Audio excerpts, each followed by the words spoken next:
La Côte d'Ivoire, face au risque de surendettement post-initiative Pays pauvres très endettés PPTE. C'est le thème de la conférence prononcée par le directeur général du Trésor et de la comptabilité publique. Pour Jacques Assaoré, la récente mobilisation sur les marchés financiers internationaux de 1140 milliards de francs CFA, dont une partie destinée au remboursement des anciens eurobonds, a ravivé ce débat.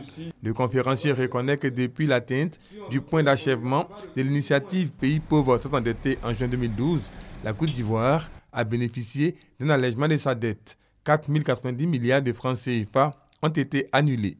Et pourtant, le stock de la dette connaît une hausse.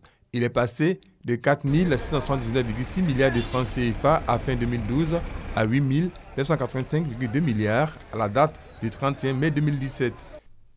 Cette hausse de la dette, poursuit le conférencier, s'explique par l'investissement réalisé dans plusieurs domaines, notamment dans le secteur des infrastructures et surtout par les mesures prises pour éviter le surendettement de la Côte d'Ivoire. Explication.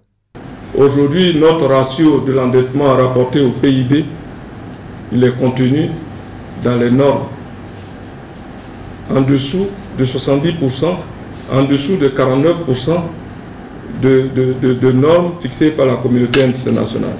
Est-ce qu'on s'endette trop cher? Non. Est-ce que nous courons vers un risque de financement? Non. Notre maturité moyenne, elle est de 6 ans. On me dira, mais on voit que vous prenez l'argent et vous nous dites que vous ne courez pas vers un risque de surendettement. Je l'ai dit, la réponse, quand vous créez la richesse, vous êtes en mesure de rembourser. Toutes ces mesures précises, Jacques Assaoré, doivent être renforcées pour permettre à la Côte d'Ivoire de maintenir un taux de croissance économique annuel d'environ 9%, un taux dont les retombées devront profiter à la population.